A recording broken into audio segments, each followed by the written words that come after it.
Yes.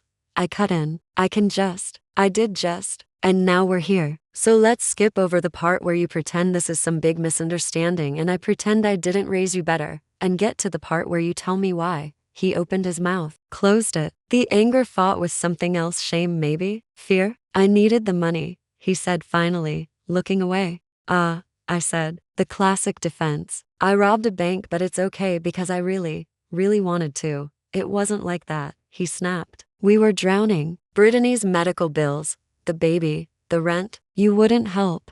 I stared at him. I bought you an apartment you never thanked me for. His cheeks reddened. We didn't ask you to. Of course not, I said coolly. That would have involved humility. He looked like he might throw the water at me. Instead, he slumped back, exhaling. They offered me more money than I'd ever seen, he muttered. Northfield, just for a few files. I didn't think it would matter. It was my turn to feel something tear inside. He hadn't thought. He never did. You didn't think that sabotaging the company your father built, the one that feeds hundreds of families in this town, might matter, I said, voice low. Tell me, Lucas, what would matter to you? Our food arrived. The plates landed between us like a joke. We ignored them. You're overreacting, he said, but the bravado had gone thin. It's just business. Companies steal from each other all the time. You of all people should know that. Besides, I didn't give them everything. My fingers tightened around my fork. So you're not a traitor. You're a partial traitor, I said. How reassuring. He glared at me. Look, they were going to pay me enough to get us out of debt. Set something aside for Amelia. You have more money than you can spend in your lifetime. You were ready to give it to me once, remember? Before you decided I wasn't good enough for your empire.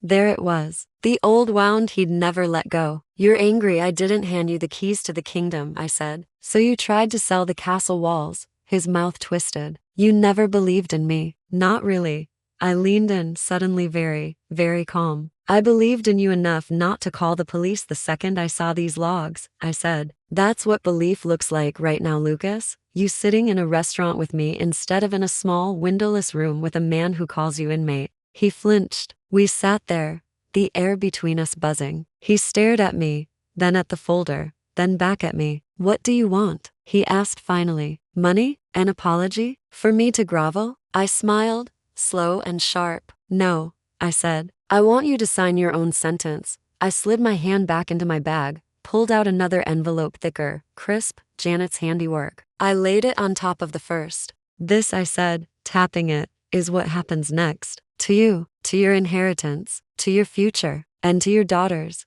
He stared at it like it might explode. Inside, I continued, are 3 documents. One disinherits you completely. One sets up a trust for Amelia that bypasses you and your wife. And one is a full written statement of your actions and their consequences, which I can take to the district attorney and my board if you so much as breathe wrong in my direction again. His face drained of color. You wouldn't, he whispered. I met his eyes and let him see something he'd never wanted to acknowledge. That I was not just his mother. I was the woman who survived burying his father and rebuilding an empire from the scraps. I already did, I said softly. You just haven't signed your part yet. His hand crept toward the envelope, fingers trembling. I watched him, my heart hard and aching and unyielding all at once. He had betrayed me. Now I was about to give him a choice that would decide the rest of his life. And he had no idea that this was only the first layer of what I had planned. Because while my son thought this was about wills and trusts and fear of prison, I was already 2 moves ahead, designing a very public lesson in consequence that would make him regret crossing me 100 times over.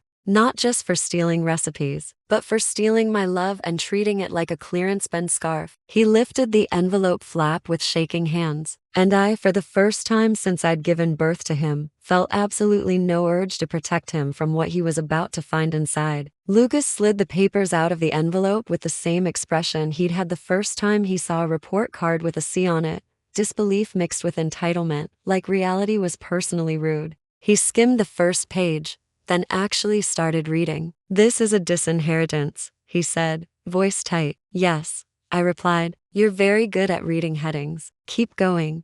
His eyes flicked across the text. I, Jessica in Hartford, do hereby remove and revoke any and all provisions in any will, codicil, trust, or estate planning document which convey assets to my son, Lucas Anthony Hartford. He swallowed. You're cutting me out completely? Correct, I said. Welcome to financial adulthood. Millions of Americans do it every day without an inheritance. It builds character. He flipped to the next clipped document with jerky movements. This one's for Amelia, he said slowly. Yes, I said, a different note in my voice. Read that one more carefully. He did. His eyes moved more slowly now. Hartford Educational and Life Opportunity Trust, for the sole benefit of Amelia Rose Hartford, he murmured, to be administered without discretionary access to either parent, with disbursement available at age 25 contingent on completion of a vocational or academic program. His voice trailed off. He looked up at me, something like hurt and hope warring in his eyes. So she gets everything? He asked. No,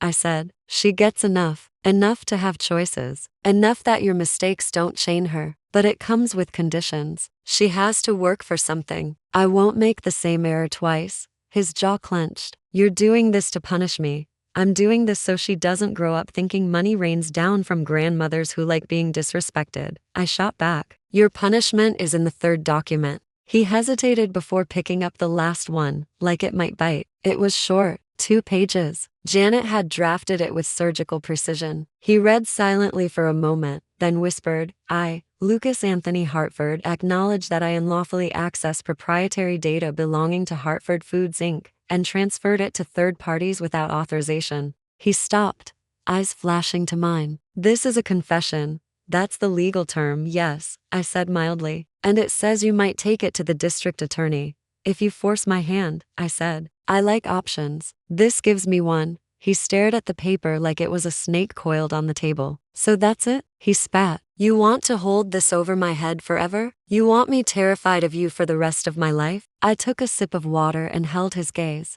No, I said evenly. I want you to finally understand that your actions have consequences bigger than your latest video game purchase. Fear is just the only language you seem fluent in right now. He flung the papers down. The silverware rattled. This is insane, he muttered. You wouldn't send your own son to prison. Oh, Lucas, I said softly. You sent yourself there when you sold out my company. All I'm doing is deciding whether to press send. The waitress hovered uncertainly nearby, glancing at us, at the untouched plates. Everything okay here? She asked. Fine, thank you, I said in my best society lady voice. We're just editing a family tragedy. She backed away. Lucas rubbed his face with both hands. Why didn't you just call me? He asked finally. Why go straight to lawyers and all this? I blinked. You mean, why didn't I reach out to the man who blocked my number, ignored my existence, and told anyone who would listen that I was dead to him? He flinched. Consider this our first call, I added. He was quiet for a long moment. When he finally spoke, his voice was lower, stripped of bluster. What happens if I don't sign? He asked. Then I walk this tidy little confession down to the prosecutor's office, I said, my tone matter of fact. I go to the board with the evidence, show them how swiftly and decisively I handled an internal breach, and I become the responsible CEO who chose the company over her own son. I'll probably get a plaque. And me? He asked, though he already knew. You, I said, get an orange jumpsuit and supervise visitation with your daughter. His face went the color of printer paper. I let the silence stretch. Let him sit in the world he'd designed for himself. Then slowly, deliberately, I pushed another stapled packet across the table. And then I said, there's option B. He eyed it like it might explode. What's this? He asked. This, I said, is the part where you don't go to prison. Not because you deserve mercy, let's be clear. You don't, but because I'm practical. He flipped the first page over. Conditional family and corporate restitution agreement. His brow furrowed. You made a contract? He said. Of course, I replied. You like games. Consider this your terms of service. He started reading, lips moving. The undersigned, Lucas Anthony Hartford, agrees to the following conditions in exchange for the temporary forbearance of criminal prosecution by Jessica and Hartford Foods Inc. I watched him hit the bullet points. Full cooperation in identifying all third parties involved in the breach, wearing a wire in any future meetings with Northfield or intermediaries, turning over all correspondence, texts, emails related to the theft, immediate cessation of any contact with Hartford Foods systems or personnel outside of a clearly defined role. His head jerked up. You want me to inform on Northfield? I want you to help me skin the snake you invited into my garden, I said. You opened the gate. You can stand there and pretend the snake never came, or you can help me cut its head off. He stared, then dropped his gaze back to the paper. Another bullet point. Acceptance of an apprenticeship at Hartford Foods in a non-executive capacity, including 4 rotating 3-month assignments in production, quality assurance, logistics, and sales support,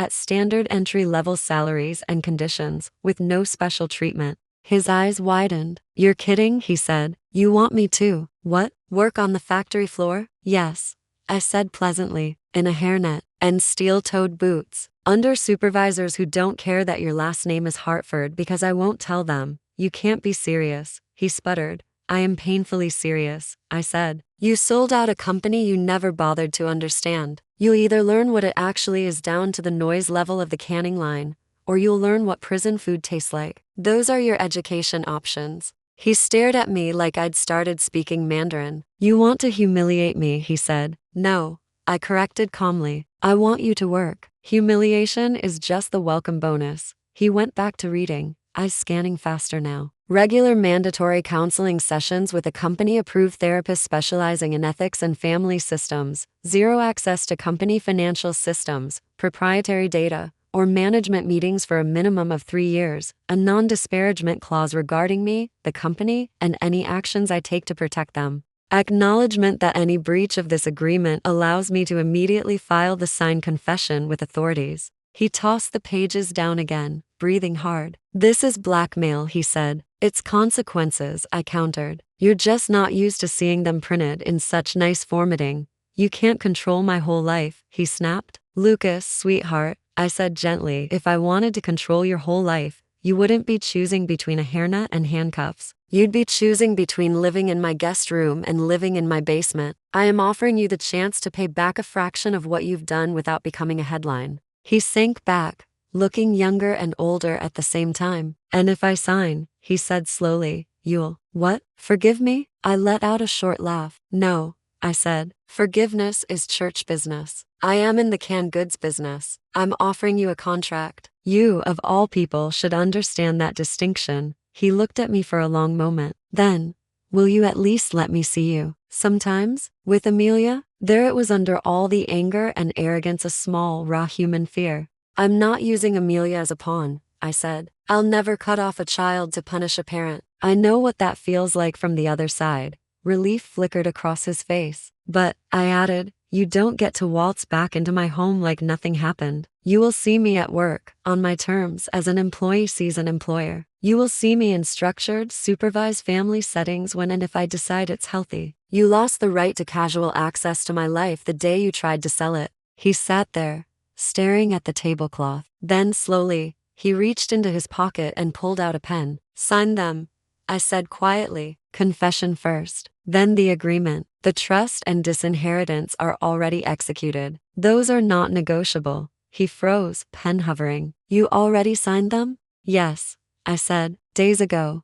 So my opinion never mattered. Inheritance is not a democracy, I replied. It's a will, not a poll. His hand shook slightly as he scribbled his name on the confession. He signed the restitution agreement more slowly, reading each clause again before writing. When he got to the non-disparagement section, he looked up. So I can't tell people my own mother is a monster? He asked. You can, I said. You'll just do it in the prison cafeteria instead of at brunch. He signed. When he was done, I picked up the pages, slid them back into the envelope, and tucked it into my bag. They felt heavier than paper should. You really hate me, he said quietly. I blinked, surprised. No, I said. I don't hate you. Hate is simple. I loved you so much for so long that I let you treat me like furniture. This, I tapped the bag. This is me loving myself more than I love your comfort for the first time in your life. He stared at me, and for a heartbeat, I saw understanding crack through his defensiveness. Then he looked away. When do I start? He muttered. At the plant? Monday,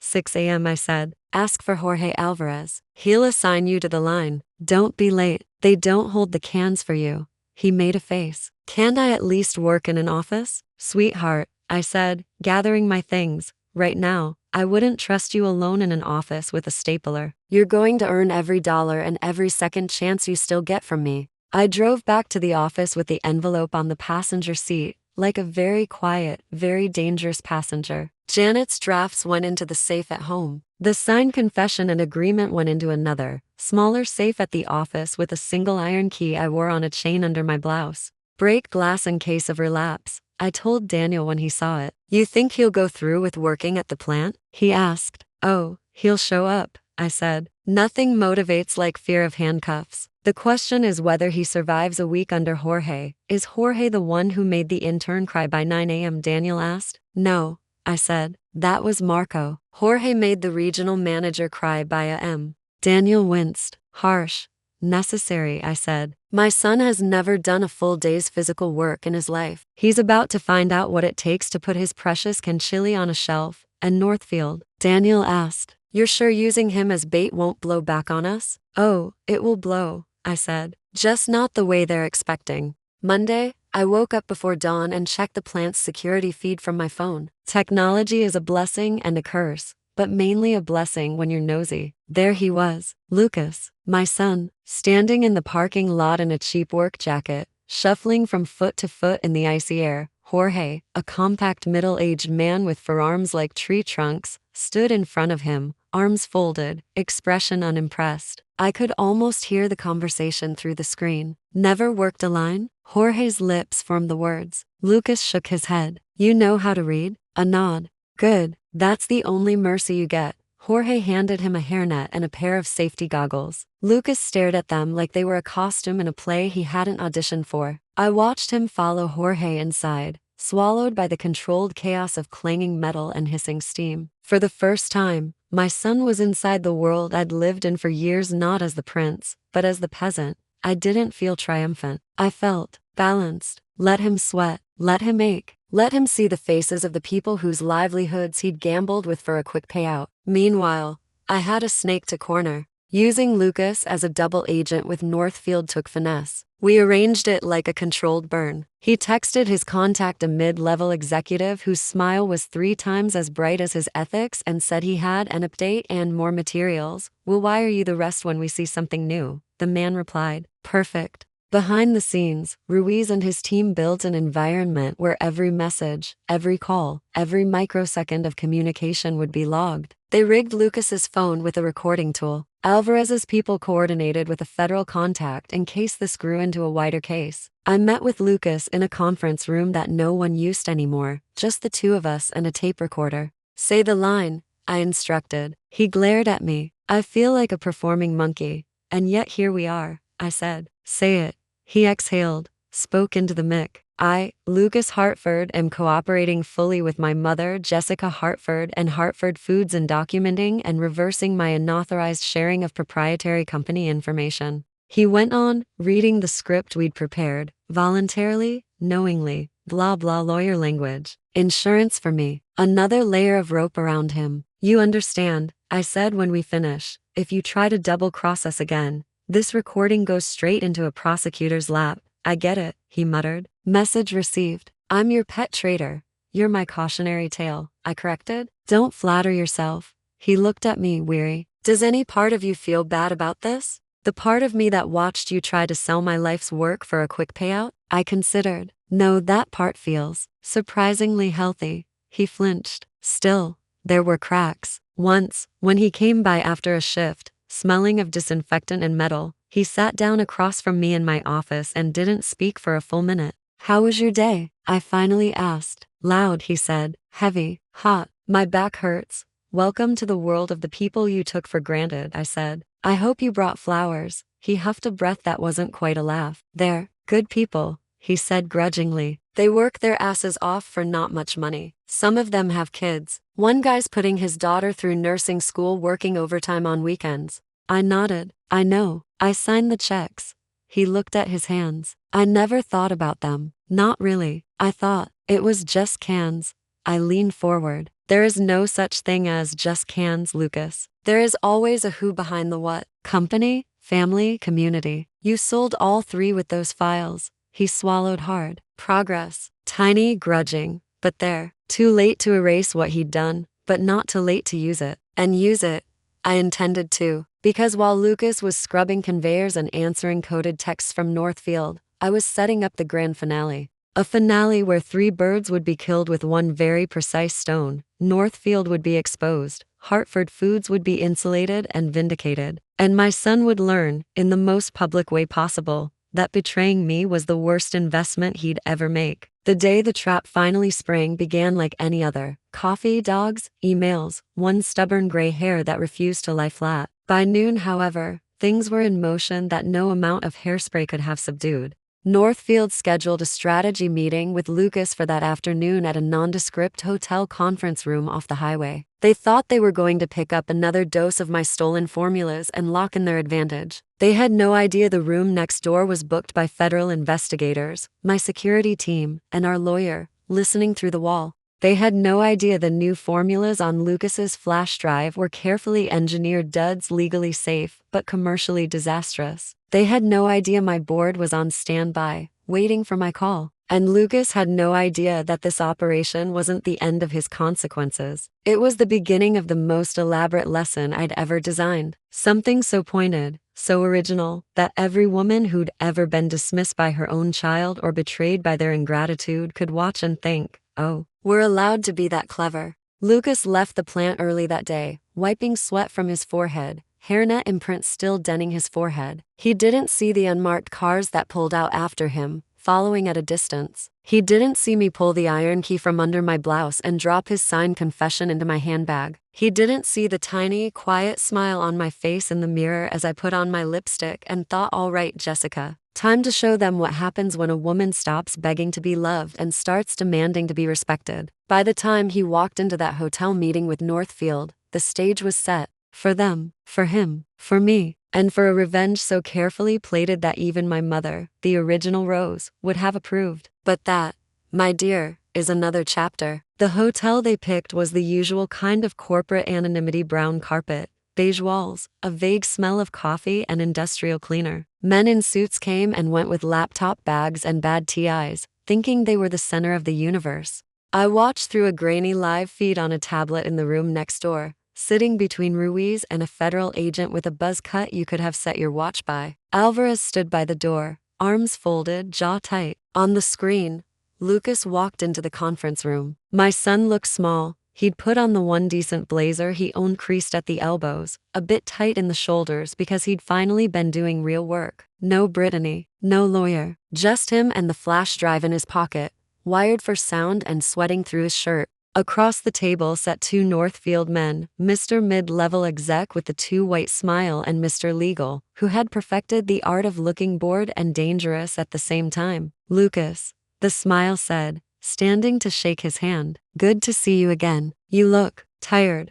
Working nights at a plant'll do that, Lucas said, voice rough in my earpiece. Ah, the prodigal son returns to the cannery, the lawyer murmured, smirking. Your mother must be thrilled. Lucas stiffened. She doesn't know I'm here, he lied, just as we'd rehearsed. Good, Smile said. Let's keep it that way. Oh, bless your heart, I thought. You have no idea whose house you're in. They settled in. Water was poured. The usual verbal dance began. Last batch you sent was helpful, Smile said, opening a folder with some of our old pricing sheets. We've already started adjusting our own formulations, but we need more. The newest recipes, the rollout on the heirloom line. That was my mother's line. My jaw tightened. Lucas slid the flash drive across the table. I could see the tiny tremor in his fingers. That's the rest of what I can access without raising flags, he said. Some of the strategy files, forecasts, new supplier terms. Enough to keep you ahead for a while. The drive was a Trojan horse dressed as a gift.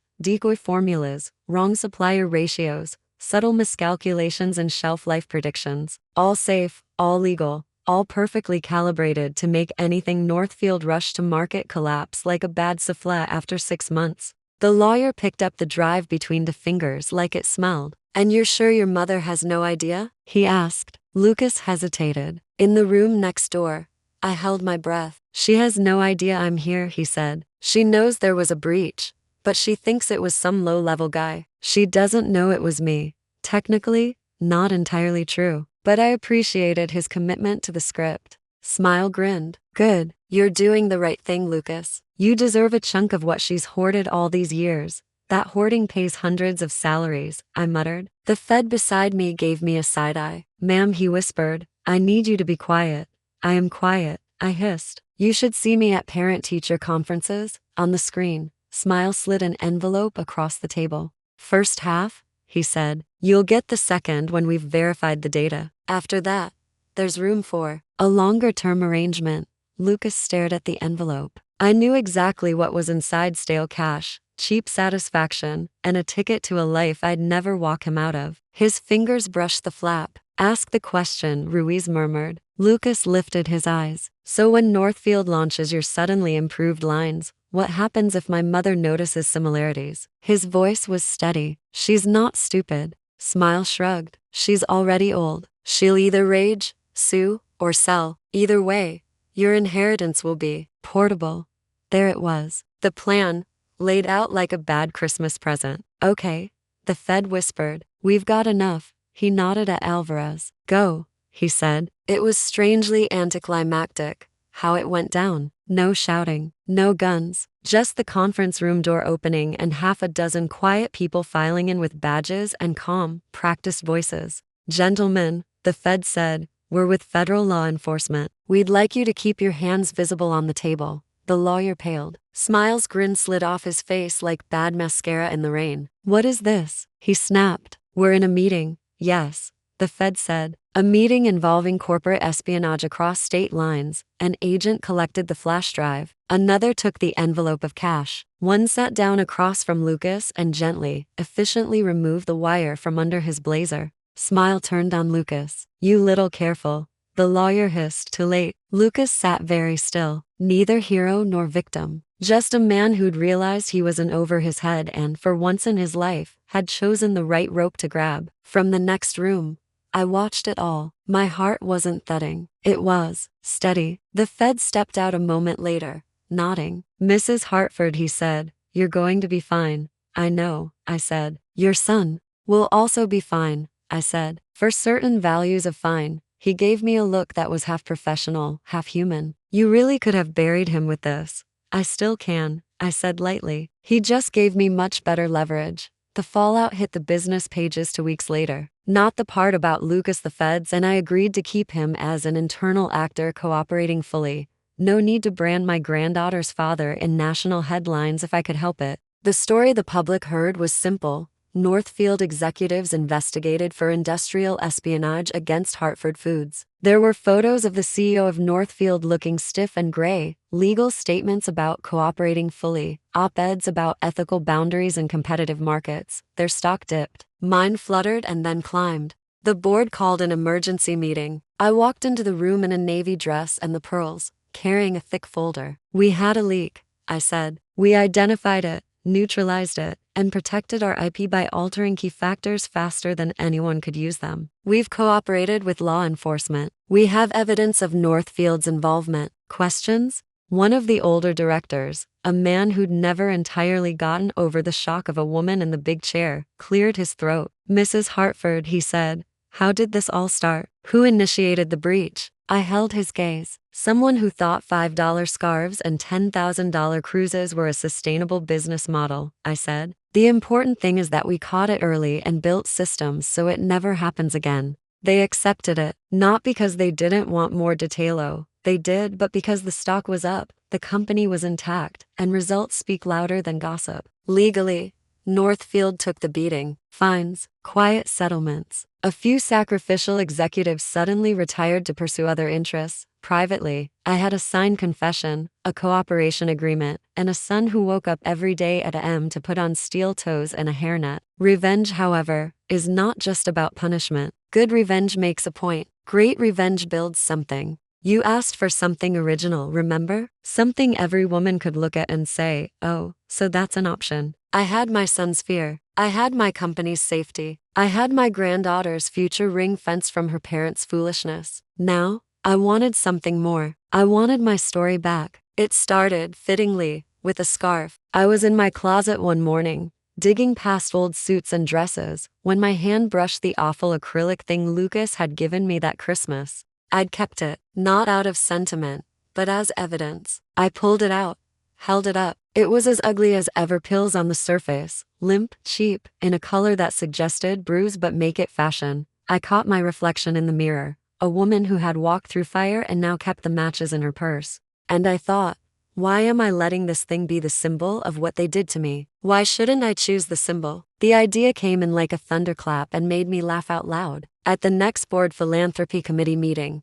I laid it out. I want to establish a new foundation, I said, separate from the existing scholarship funds. This one will be personal. For what? One of them asked. The arts? Education? For women, I said, specifically women over 40 who are starting over after betrayal, divorce, abandonment, financial infidelity, you name it. Seed money for their businesses, training programs, legal help. We'll start local and grow from there. They nodded. Worthy, respectable, very on brand. And the name? My CFO asked. I smiled. The Scarf and Steering Wheel Fund, I said. Tagline: when they give you $5 of thought, you buy your own Mercedes. He stared. Then he laughed. Actually laughed. That's oddly specific, he said. I'm an oddly specific woman, I replied. Marketing will love it. And they did. Within 6 months, we'd launched the foundation. Glossy brochures, a website full of stories about women who'd gone back to school at 50, who'd opened bakeries after their husbands ran off, who'd turned child-rearing years into consulting services. The first grant cycle was funded with a piece of my estate I'd once earmarked for Lucas. I had it redirected, formally, irrevocably.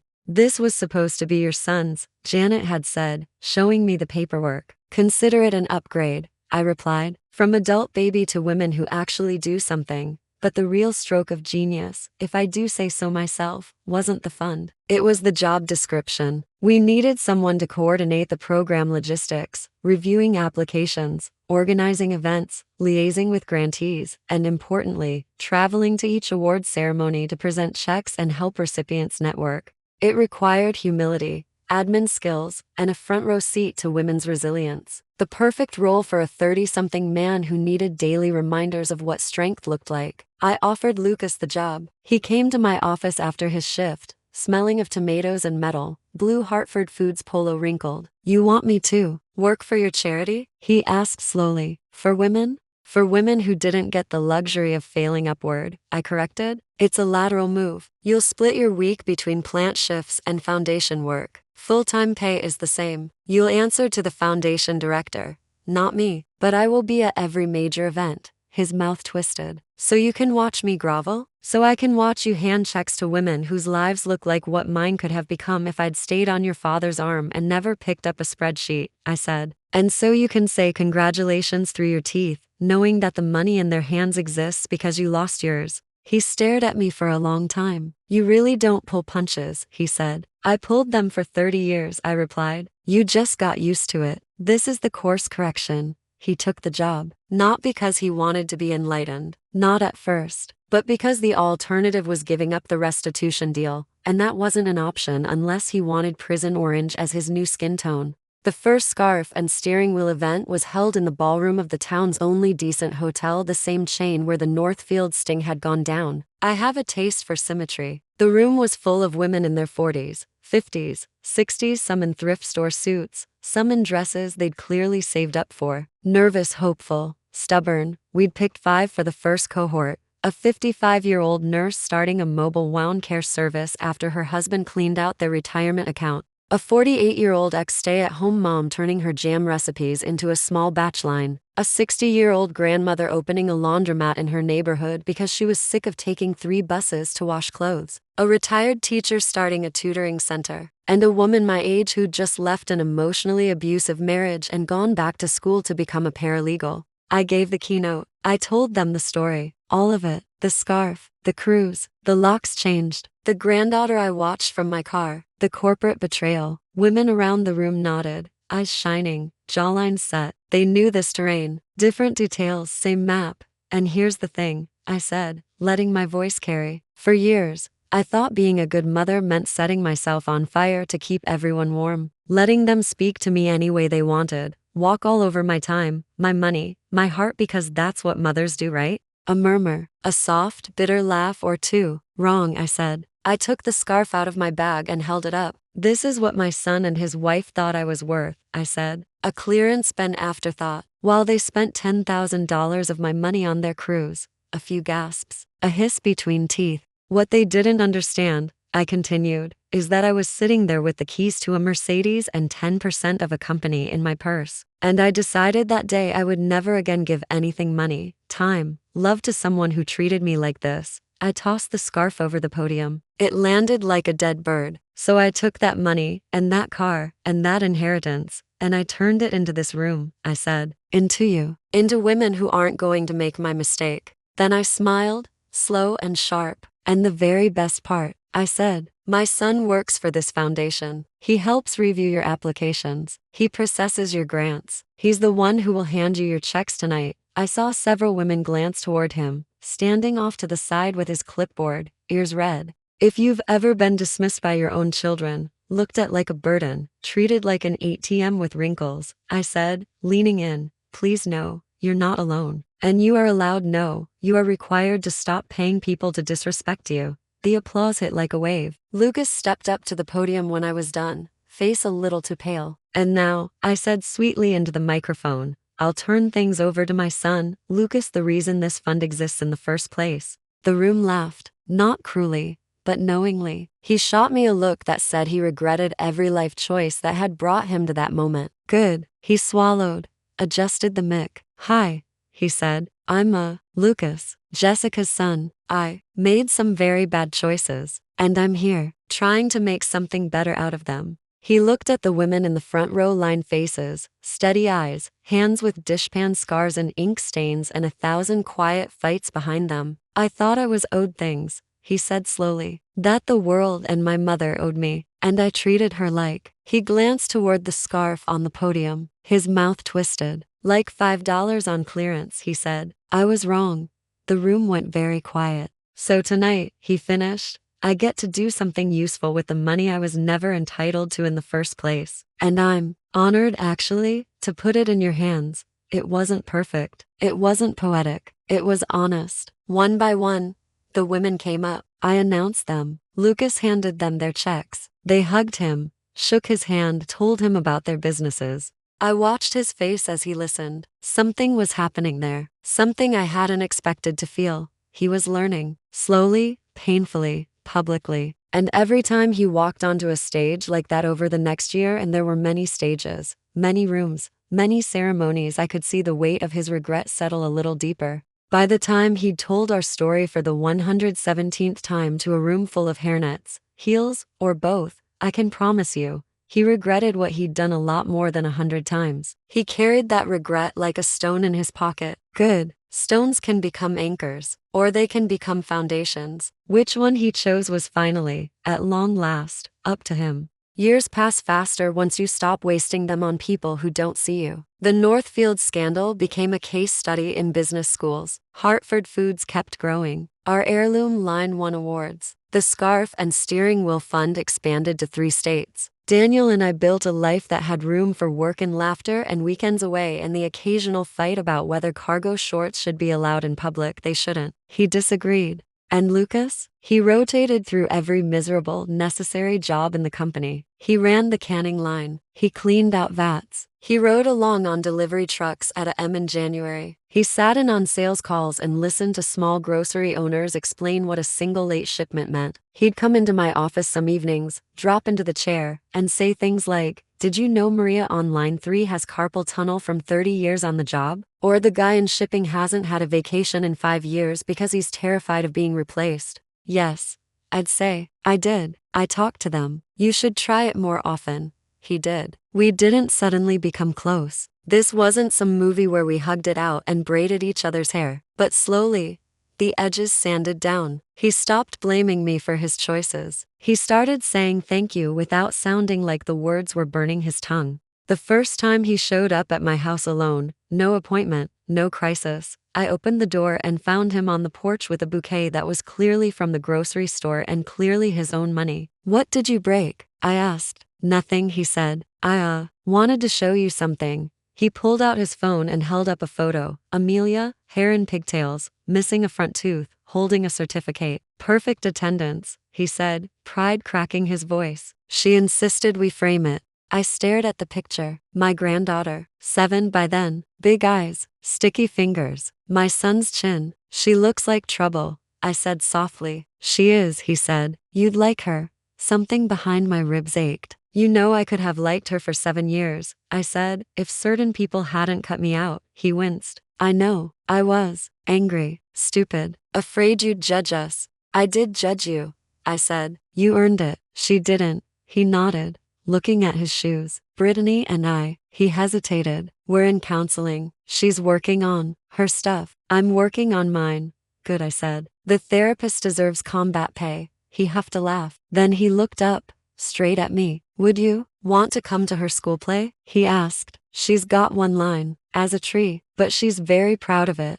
I took a long, slow breath. You're not asking because you want something else? I asked. No money, no help with anything. No, if you do this, I'll do that. No, he said. Just, if you want. It would mean something to her, to me.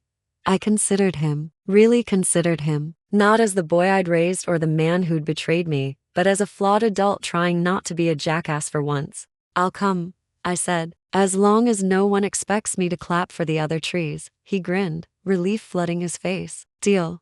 The play was terrible. The costumes were worse. The sound system cut out twice. Amelia walked onto that stage, said her single line, I am a very tall tree, with such solemn conviction that I nearly burst. Afterwards, Lucas led her over to where I stood near the back, hands shaking just a little. Amelia, he said, kneeling beside her, this is your grandma Jessica. She looked up at me with dark, evaluating eyes. Hi, she said. I know you. You're the lady from the soup cans. I laughed, loud and surprised. Guilty.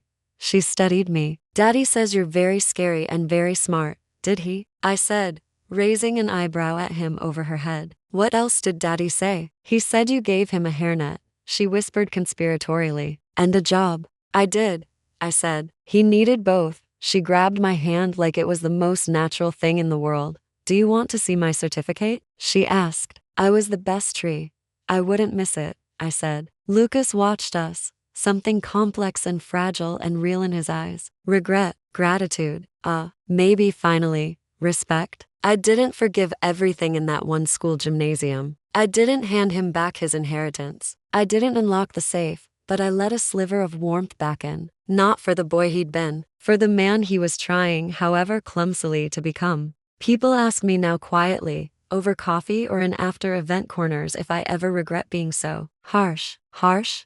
I say. I was extremely kind. I let him work off his debt instead of letting him rot in prison orange. That's merciful in any language. They shake their heads. I could never do that to my child. I look them in the eye and tell them the truth. I didn't do this to my child, I say. I did it for myself, for my granddaughter, for my employees, for every woman who's been taught that being a mother means being a martyr. Because here's the thing no one puts on the Hallmark cards. You are allowed to make your children live with the consequences of how they treat you. You are allowed to take your scarf and your keys and your shares and say, no more. You are allowed to turn your pain into a fund that sends other women back to school. You are allowed to require respect as the price of admission to your life. My son betrayed me. I built a trap that caught the people who used him, protected my company, and turned his would-be inheritance into a pipeline for women's second chances. I made him walk through every circle of consequence without shielding him. I made him tell the truth out loud so often that it tattooed itself on his bones. And when he showed, over time, that he understood that he could be more than the worst thing he'd done, I opened the door a crack. Not because he's my son, because I chose to. That's the heart of it, really. For years, I lived like everything was happening to me: marriage, motherhood,